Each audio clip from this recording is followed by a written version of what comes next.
I wanted to show that within Europe, there is already a large number of labs that actually are carrying out research in non-human primates. And within these labs, most of the labs are actually located in Germany, Italy, and France. So these three countries are very well represented in the network of human laboratories. So in the past, there has been some initiative to try to create and coordinate the network of non-human primate infrastructures. And there has been, for instance, the EU network that was founded 10 years ago by the EU to coordinate research and infrastructure program among these different players in non-human primate research. More recently, we have obtained last year a funding for a Mercury Innovative Training Network, which is centered around non-human primate neuroscience research, and that involves labs in France, Italy, in Germany, but also in Greece and the UK. And this is, of course, an important initiative to promote interaction between the different labs that works on human primate. And as part of it, the CIVIS initiative is certainly very interesting because it will help to provide an additional push to the interaction within this community by promoting the interaction between our different universities, so Marseille, Tübingen, Roma, and Madrid, who actually use non-human primate research to study some neuroscience issues. So I will first start to show a few slides about Aix-Marseille University and how it is involved in non-human primates research. We have actually 3 facilities that are used to really facilitate access of non-human primate to functional exploration platforms on 3 different sites. We have a very large facility in which we have a dedicated space for anatomy and behavioral studies. At the INT, so the Institut de Neurosciences de la Timone, we have different platforms for non-human primate electrophysiology and photonic imaging. And we also have a small facility which is within the MRI center, so very close to our lab, where we can carry out MRI studies in non-human primates.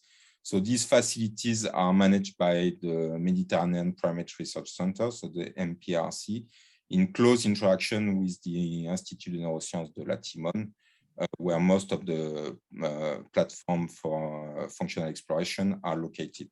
So of course we have dedicated housing for macaques, but we also work with marmoset and baboon, surgery rooms, and some dedicated space for animal experimentation and for training. Marseille is actually one of the main centers in France for neuroscience research with non-human primates. So there are about 15 PI working with non-human primates, from comparative psychology to different projects on cortical motor network, oculomotor function, visual function, and voice processing. So I just put in 2 slides some example of the platform that are available to work with non-human primate in Marseille. And in particular, we are I think what the only place in Europe where we can some research using voltage sensitive dye imaging primates. We made over the last year many developments around MRI in non-human primates, including pre- and postnatal anatomical images in baboons in particular, and some development around the functional MRI imaging in macaques, and more recently in marmosets. We develop also very strong expertise in acute and chronic multi-electrode and multi-contact array recordings, and also using laminar recordings. And over the last 5 years, we now pushed a new model, which is the Marmoset Monkey, which is in full development today, with different ongoing projects at the behavioral level, but also using fMRI and manipulation of microRNAs or photon imaging. So this is in full development, and this is really something that we are currently pushing with an increasing colony of marmoset and some new infrastructures that will be dedicated.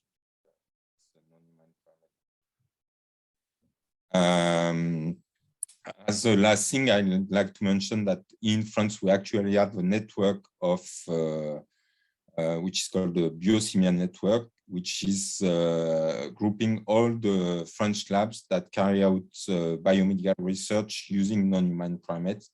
And this network has been very active over the last 5 years, and we have very strong coordination events together. Notably, we have every year a meeting that gather all the actors of non-human primate research.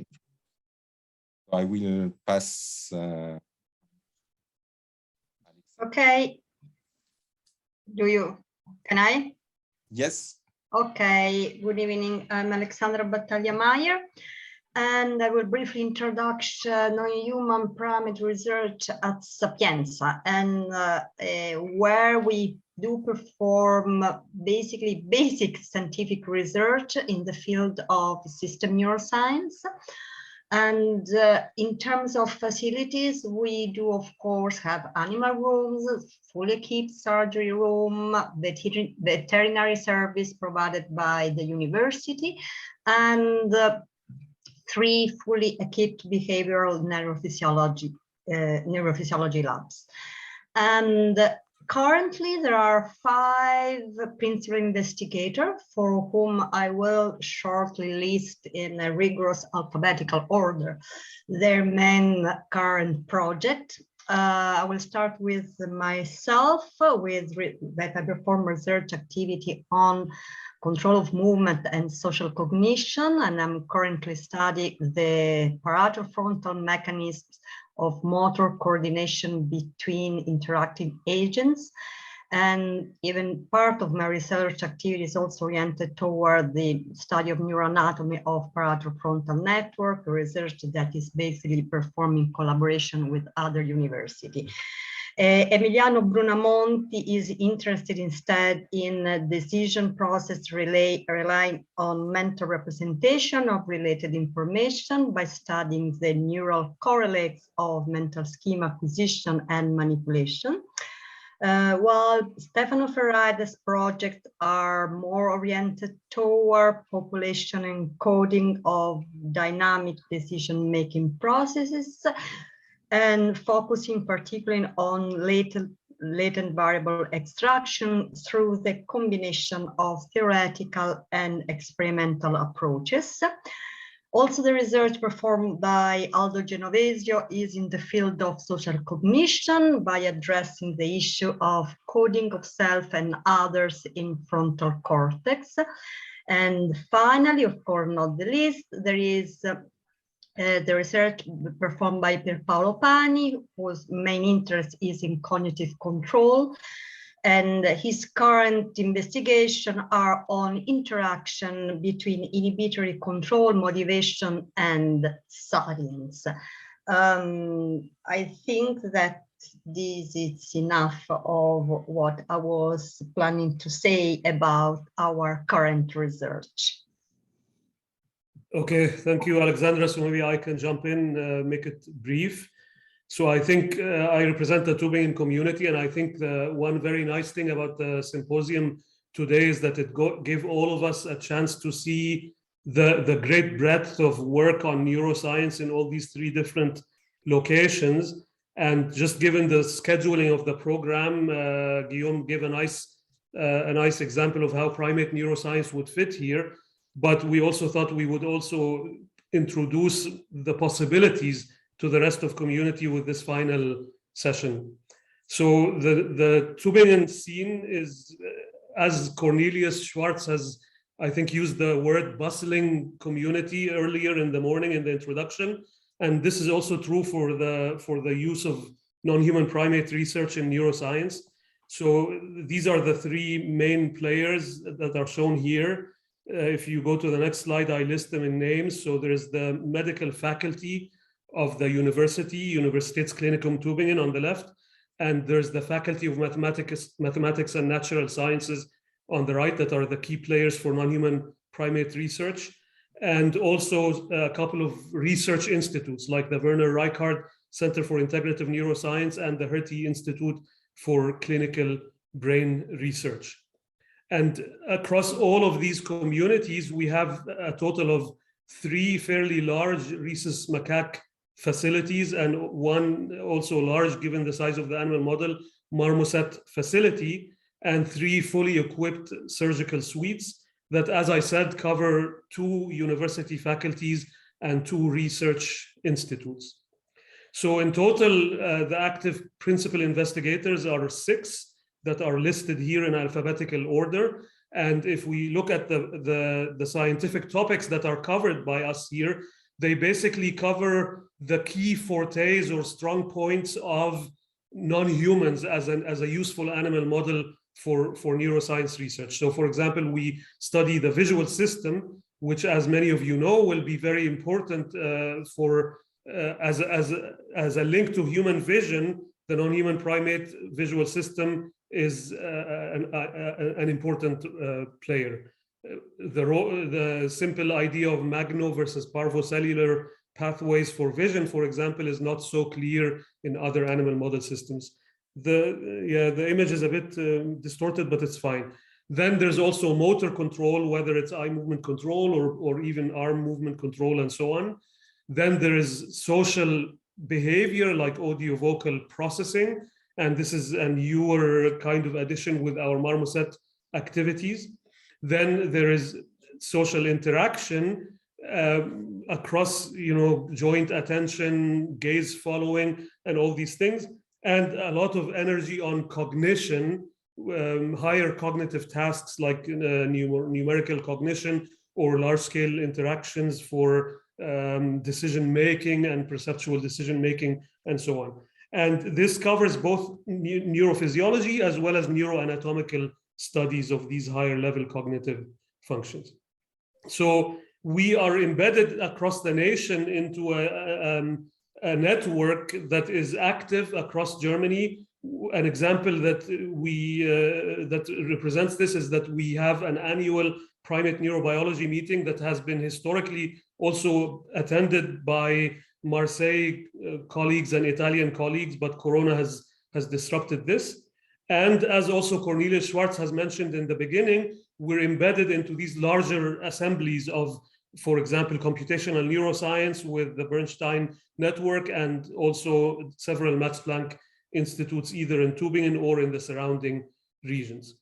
So my final point that I wanted to make is also relevant to the meeting today, is that we should view non-human primates as an animal model that is useful for neuroscience, not just for linking to humans, as we have seen, for example, from Guillaume's nice talk about human and monkey ocular following responses, but also with respect to other animal species that are very popular in neuroscience. And a nice thing of the environment in Tübingen, and I believe also in CIVIS, is that we have many different animal species, like fish in Tübingen. I'm doing some work with the fish community, and also rodents. I'm also doing some work with the rodent community here, like Catherine Frank has described earlier today, and also with birds. And we have a thriving bird community with crows and songbirds and so on. And so this is really an opportunity for CIVIS to exploit the strengths of the network for neuroscience research in general. Thank you. Thanks a lot, Ziad, for this very nice presentation. And I think you already addressed some of the questions that we wanted to raise during the discussion in this round table. and some of the points which we think are highly relevant non-human primates in neuroscience. So of course, the very first point is why and what is the interest of using non-human primates in neuroscience. The second point that you already partly addressed in your presentation is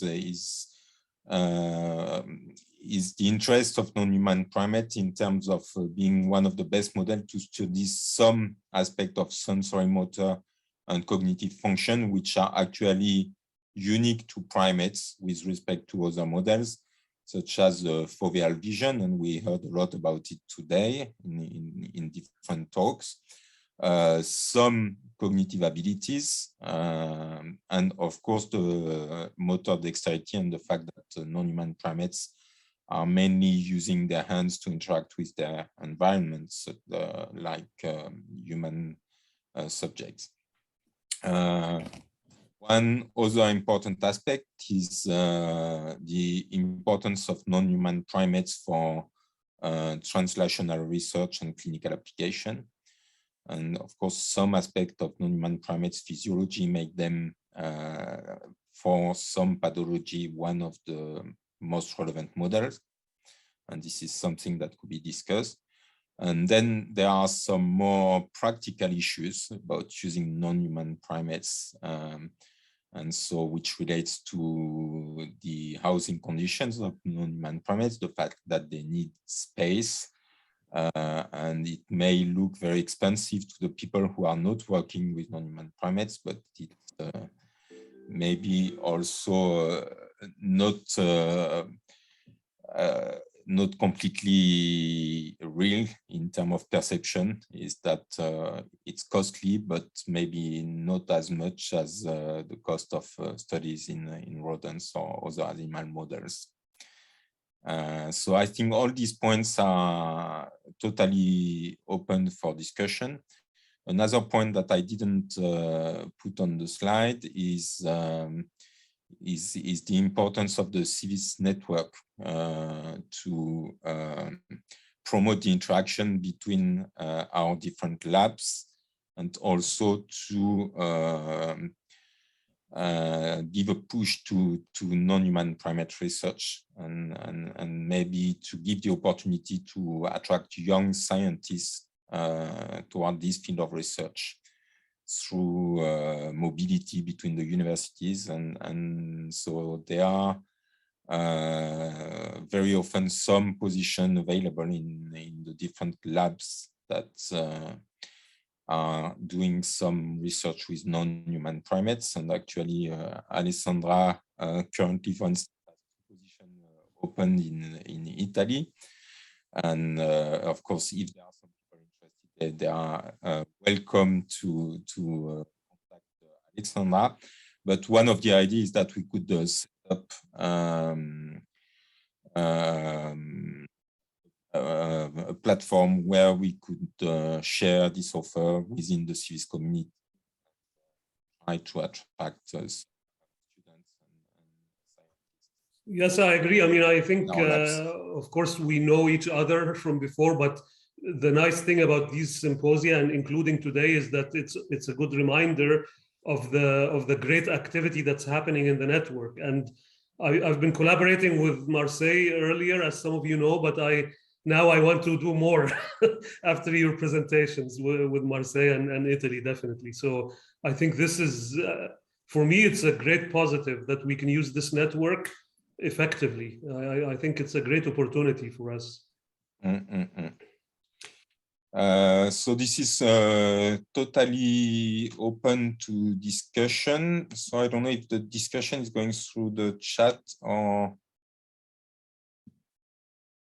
whether people can ask questions directly. Okay, so Lydia, yes, you can ask your question.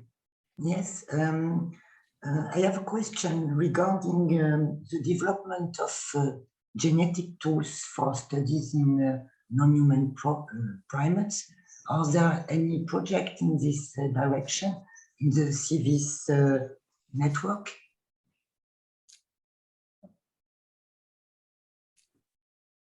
In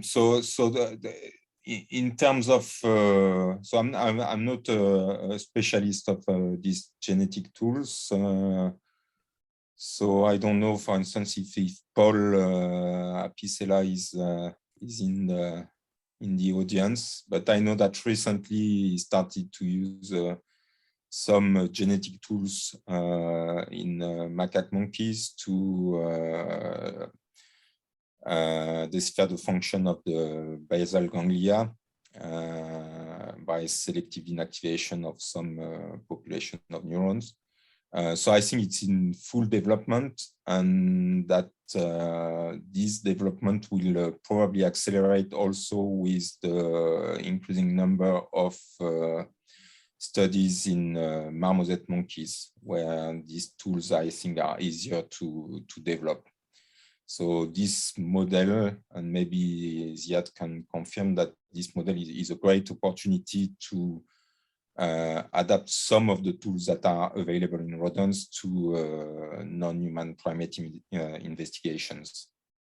Yes, and also to add to that, Thomas, there's efforts in the German Primate Center and in Frankfurt, yes, to look at these genetic tools, and certainly here in the network. So basically, as Thomas showed earlier, there's like overlapping networks with partial or full overlap, right? Different kinds of networks, like the French network or the CIVIS network or the Into Primate network. And this partial overlap between the several networks will be useful.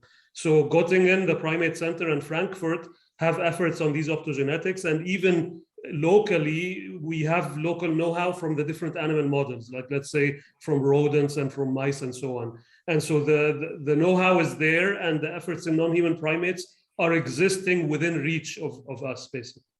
Yeah. If I can add two things. First is in Marseille, so there is Eduardo, who has now a platform for designing viral vectors, and in particular testing them on customizing them for non-human primates, in particular marmoset. So this is on the way.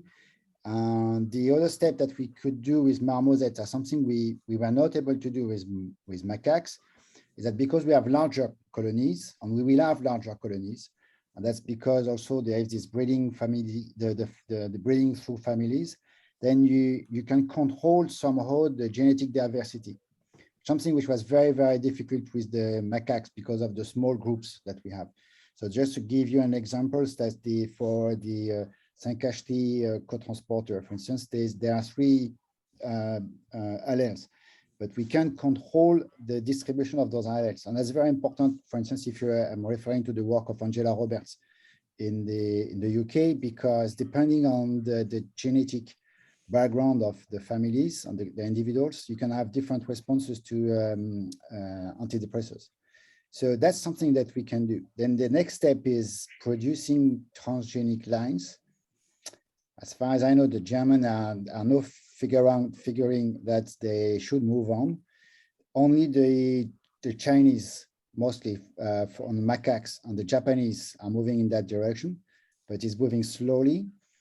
The efforts are humongous. Just to give you numbers, you need something like 80 females just to get one positive trial on producing a genetic transgenic line. So it's been much more difficult than was originally thought, and the investment are humongous. And in the US, they are now reacting. The problem that Europe is facing is that if we don't react, then we might just miss the train, and then it will become a real problem for developing biomedical research. So there is a shift, clearly. Okay, can I add a few words following what Guillaume was saying? I think that one important, can you hear me? Yes. Yes, yes. Yes, because, okay. One important point that it could be listed among the point to discuss, or, I mean, at least to highlight, it's in general for animal research, but particularly for non-human primates, the need of a global code of conduct, or at least the need of uniform regulation around the labs around the world. Because at the moment, we fortunately, since the European directive, the European labs follow quite homogeneous rule that are based on local laws, national laws, that of course adhere to the European directive.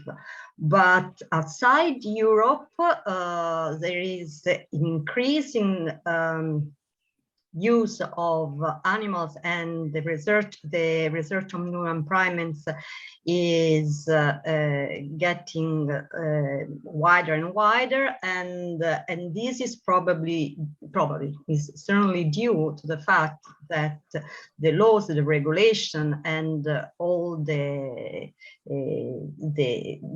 what this implies are very different from what we have to deal with daily by daily. That it's one of the matter why in the last year, particularly after the European directive, there has been a significant decrease in people using animal models, particularly non-human primates. Thanks a lot. Santiago, you had a comment or question?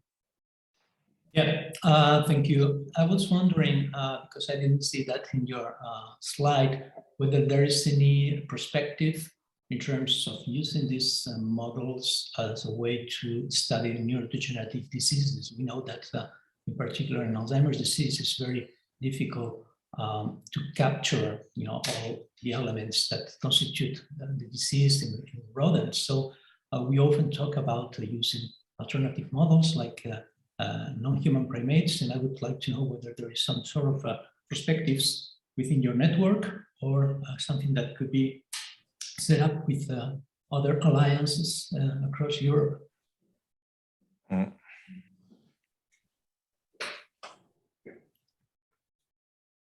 So maybe I can say something. So I think it's again this same issue of numbers and the numbers of animals, and it's always associated with a political pressure against increasing the numbers of animals. So that's the trade-off. But one of the things that, at least here in Tübingen, we're trying to do is to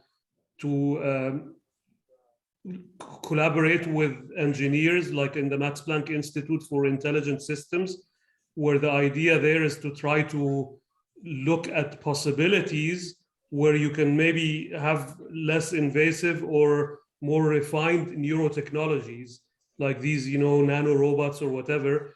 And if these can somehow be combined with neurophysiological model systems, then it becomes a whole new game. And then it becomes politically much more easy to justify, for example, the numbers and the space and so on. So it's a bit of a trade-off. And I think, personally, I do think that they are an important bridge. These non-human primates are an important bridge for these neurodegenerative diseases. And we have the chance to politically win this if there's movement on these other ideas like neurotechnologies and so on. So there are some attempts there, but it's still early on. So in your case, Ziad, is there any project, for instance, going on, or any perspective of collaboration with Matthias Jucker in your institute? Currently with myself, not. So there have been with other diseases like multiple sclerosis between Ulf Ziemann and Markus Siegel. There are some efforts there, for example, to get early markers for that. But with Matthias Jucker, I'm not. Maybe Markus Siegel is starting something, but there's nothing so obvious yet to look at Alzheimer's directly with Matthias Jucker. Yeah. Okay, thank you. Here again, I should mention that the Marmoset, at least in terms of Alzheimer, is an interesting model because the lifespan of the Marmoset is much shorter than the macaques, and it's a much better model to make some longitudinal studies of aging, because basically after 5-6 years, marmoset is already a sort of old marmosets, whether for a macaque monkey, you'll have to wait 20 years.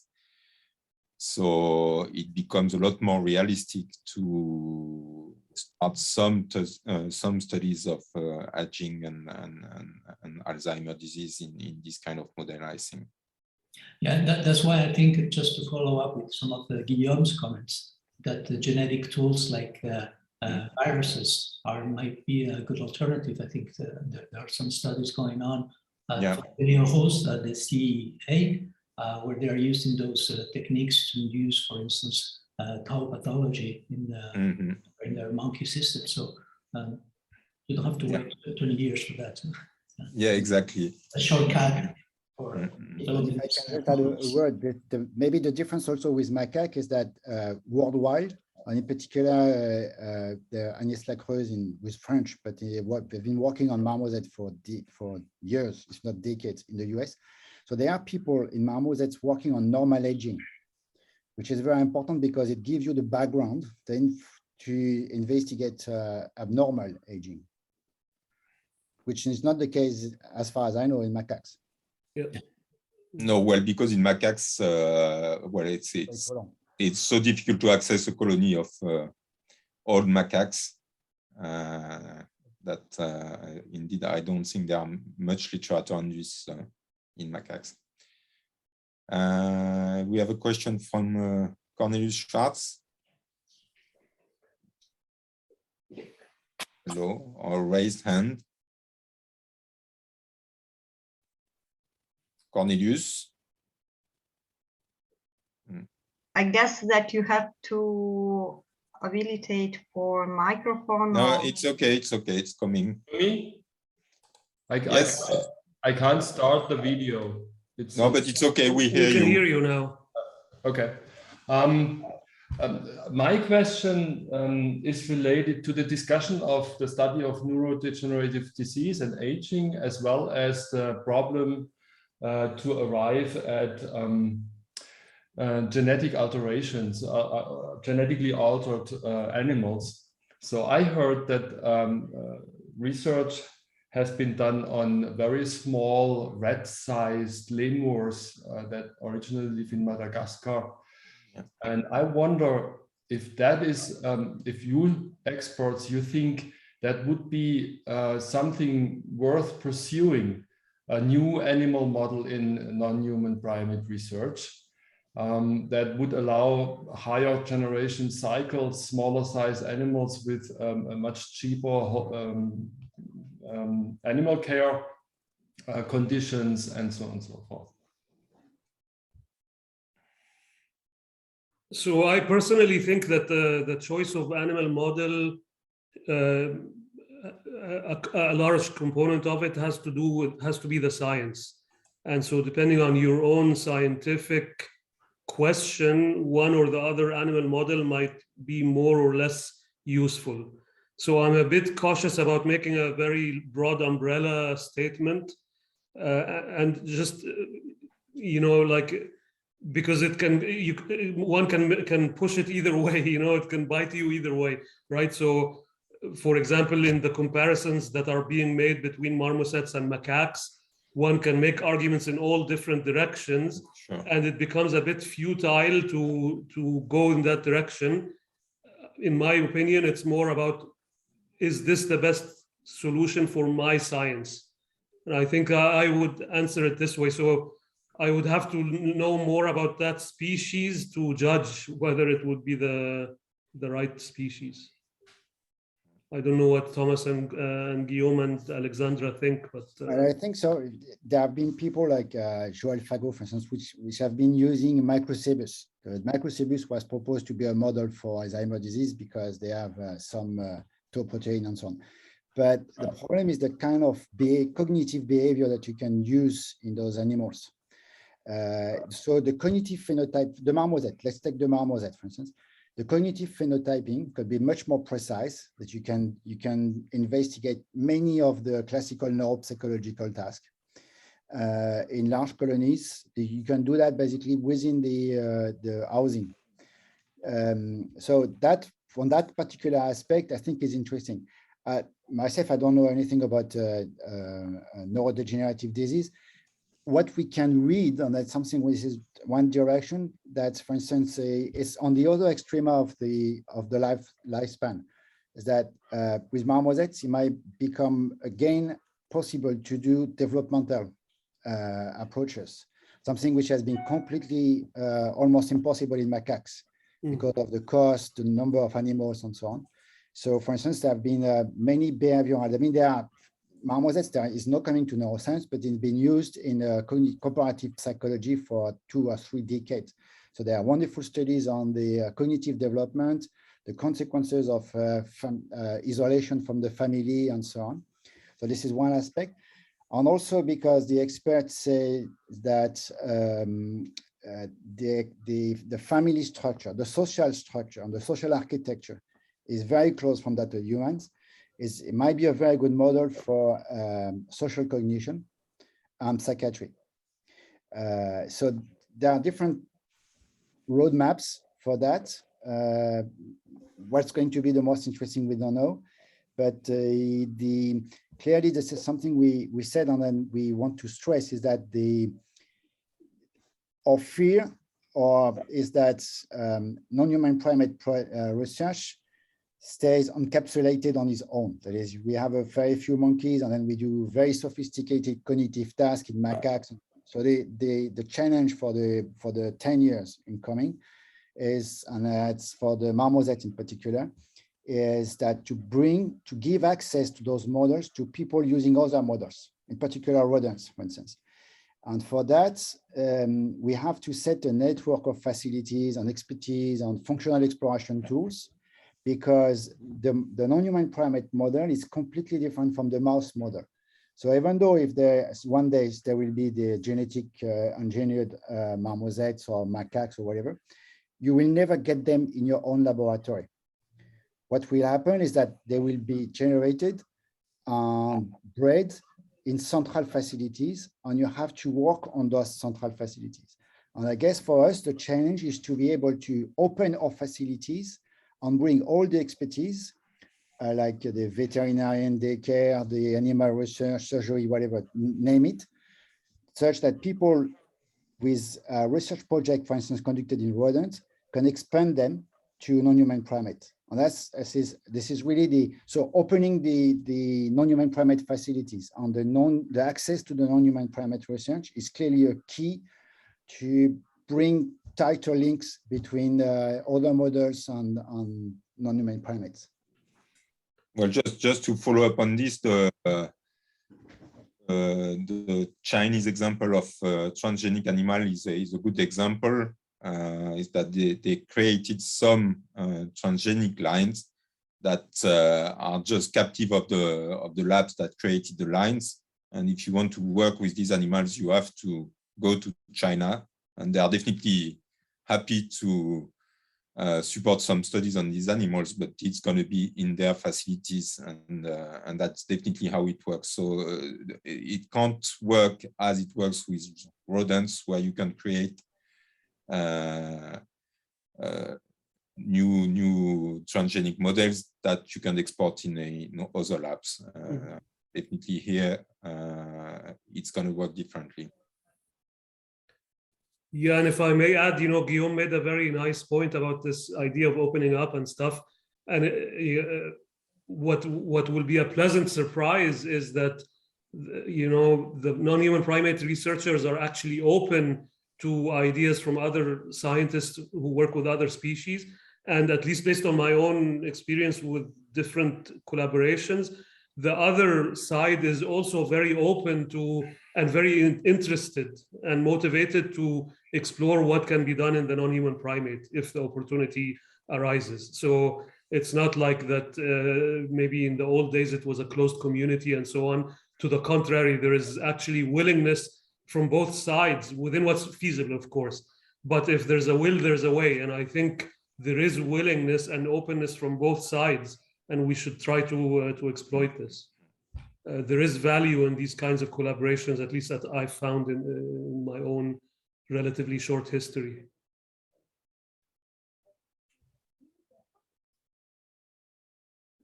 Okay.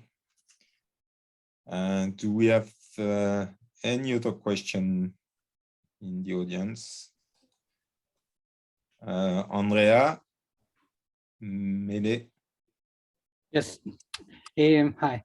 No, I was interested. You mentioned research on micro and non-coding RNA in monkeys. I was interested in this because here in Sapienza, there's a big community working on this non-coding RNA and modulation of cognition and stuff. So that would be very, very much interesting.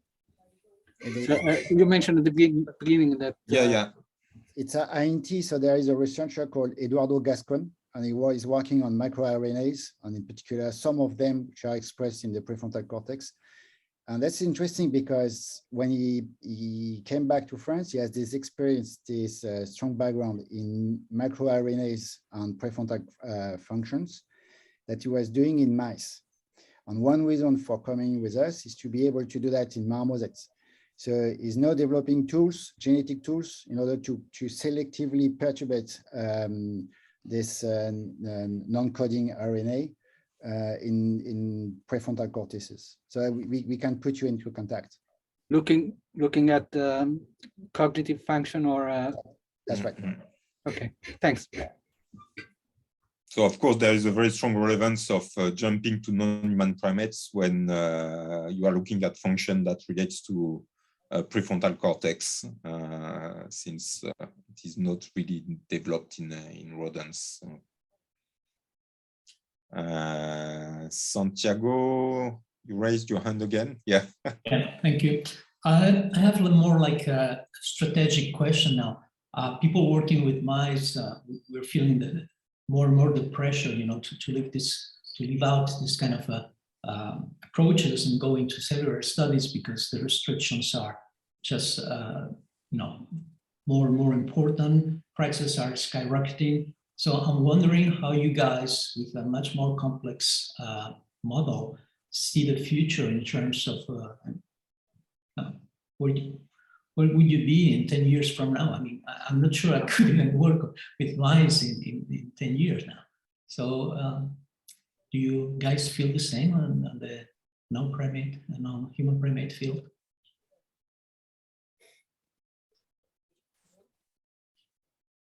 Who should start for this depressive question? I mean, of course, the perception from all of us, I mean, among the colleagues that with whom we interact daily around the world, this is a general frustration that we have, even because there is the tendency, generally for animal research, but particularly for non-human primate, to justify the research if only oriented to particular application, so the famous impact.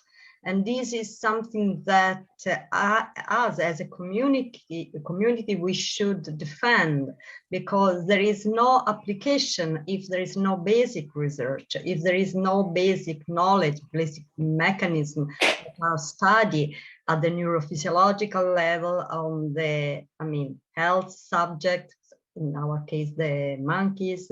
So, and it seems that is difficult and more difficult to justify, for example, during grant application, how much important is our research if we don't have a direct application in terms of clinical aspect or technology or all this kind of high impact. So the answer is yes, we do perceive that there is a risk of extinction, and this is why we are here to create networks.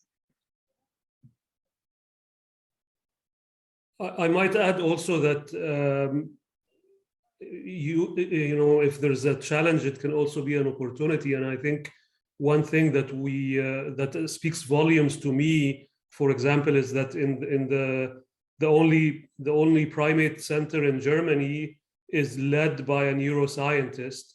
And recently, you know, the Washington Primate Center became led by a neuroscientist, Michel Basso.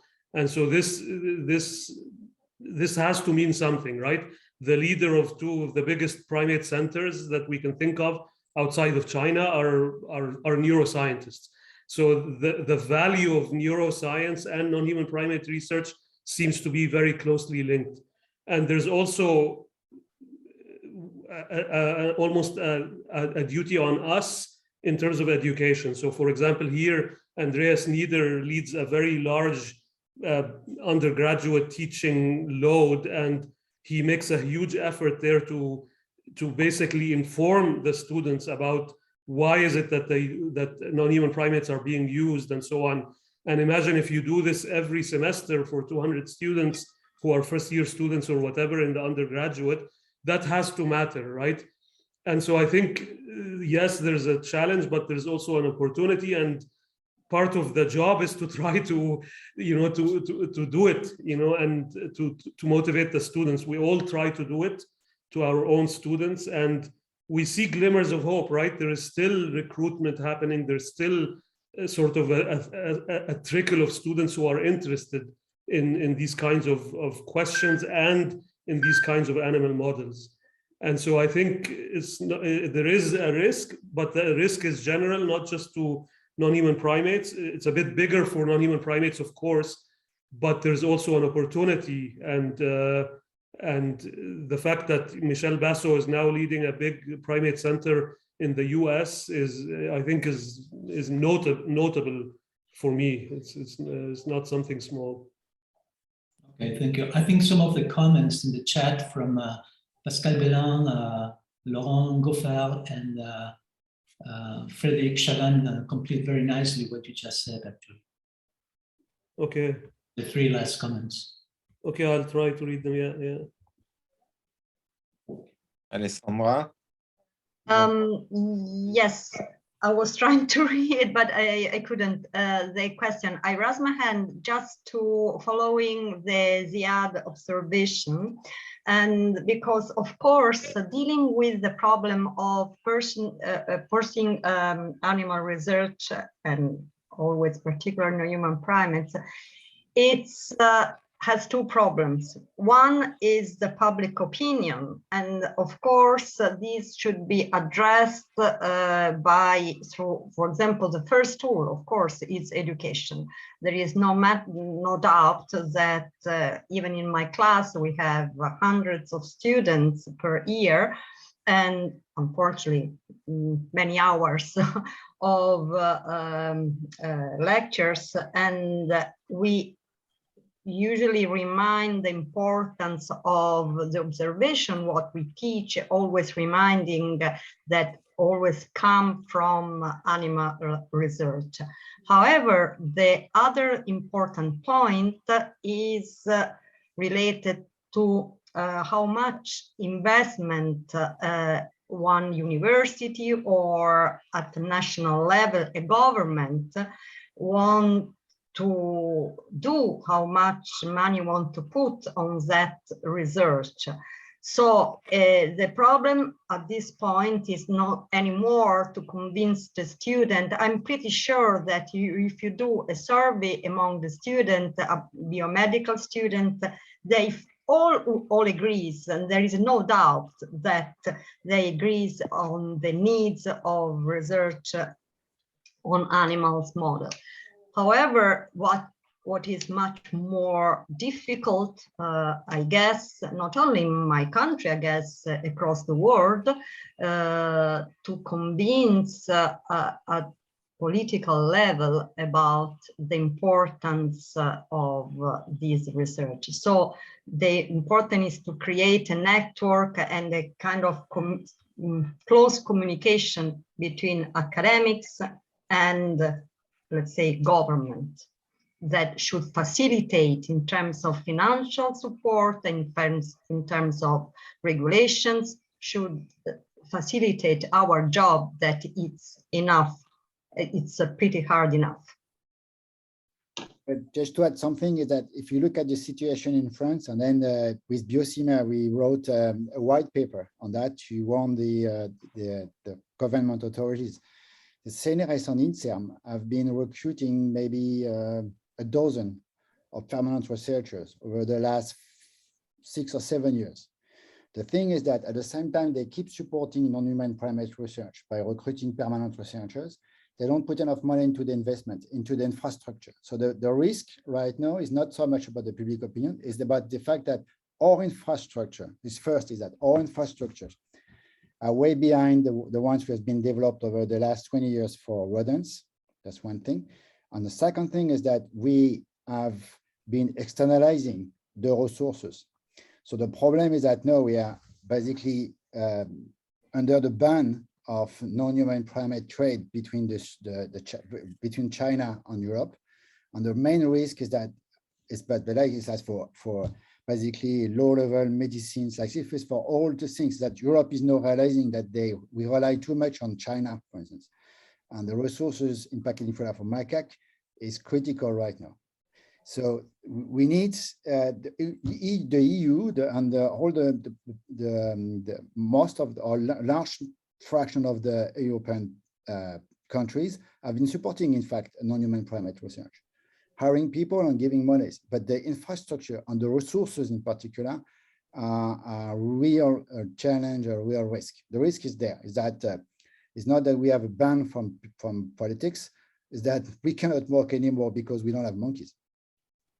And I think, I mean, importantly, if we follow the example of China, Japan, and the US, it's quite clear that if we want to attract researchers from other communities or working with rodents mainly, one essential aspect is to build some large infrastructure which will facilitate the access to technical platforms.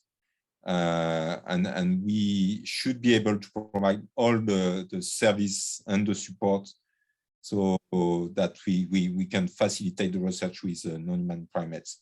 And definitely it's true that it's a complex model. And if we want this type of research to continue, we need to have some really state-of-the-art facility that can host big projects and that can really support people coming from other fields.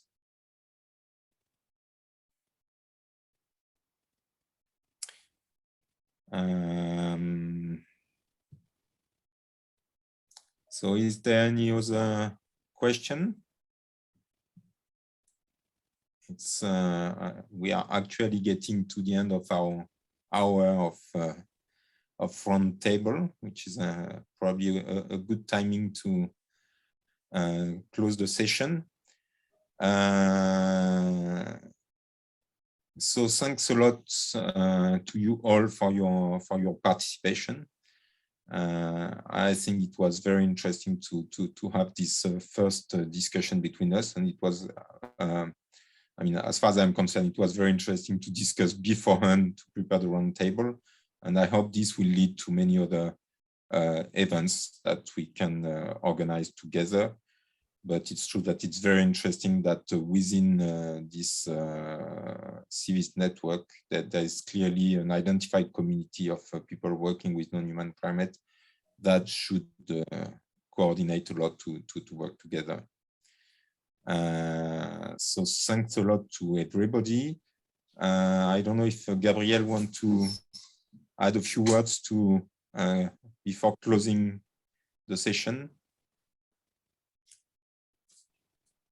I've nothing to add except that I really thank you all for your participation. That has been a really great moment, great opportunity to know you better. So maybe I'm not the one that should close the day. Santiago, Marc, Andrea, you are the one who organized this beautiful meeting. Well, first of all, thanks a lot. Thanks a lot for the support, because you did most of the work. And I hope we will have a chance to have another meeting, like we said, by the end of the year, maybe more focus on a specific topic, and would be easier for everybody to interact better. Thanks to everybody, obviously. Thanks to everybody. Yeah, many thanks, Gabrielle, Santiago, for the organization, all your colleagues in Aix-Marseille, for very patiently organizing all that before Christmas, where we were a bit in a hurry. Thanks to Ziad, Xiaoping, Olga, all the local speakers here from Tübingen. I saw that I think in the morning sessions, we had a peak attendance of 270 something attendance. It was 293, I think. Wow, that's I'd say that's a number for a one-day meeting that we organized so shortly at the end of the last year. So yeah, looking forward to the next meetings. That was really today. Thanks a lot. Excuse me, Gabrielle, could you remind us where we can find the recording? In a few days, I think by the end of next week, you'll all receive a link to our YouTube channel. And for Theo to have the time to cut, into smaller talks by speakers, I guess, because otherwise that'd be quite maybe too big to be recorded, to be on our desk. But we'll see. But okay, definitely there will be a link to look at the videos again. Okay. Great. I may say a word. I just would like to thank you all very much. It's been really a pleasure. It's been a long journey. We started with a few network problems, and I would like to acknowledge the professionalism of Gabrielle, who handled the situation like a real master. So I could say that if we are here today, it's very much because of her professionalism, and also Theo, who was a very, very strong support. I think we all agree about the outstanding quality of the talks we have seen today. And probably we all agree if we say that we are setting the basis for something interesting for this, to consolidate this alliance and to move forward from there. Basically, so far with 3 universities, but maybe we should start discussing about, how to move on and how to build up from here, because I think we have a very good basis. So this is a nice collective effort, and I think we should all be proud of it. So thanks again, and I hope I'll see you soon. Thank you very much.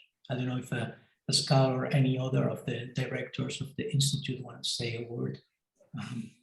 No, I just want to thank everybody again. I mean, the day was great. I quite agree that maybe next time would be important to have maybe a more focused topic. But I mean, it's great to have you all around this virtual meeting, and I hope we will see each other in real life next time or really soon. Thank you very much to all the speakers and of course all the organizers. And the chairman. Of course, and the chairman, Yeah. who are part of the organizing committee, I think, somehow. Okay, thanks very much. Bye-bye. Thank you. And have a nice weekend. Bye. Bye-bye. Bye-bye. Bye. Bye.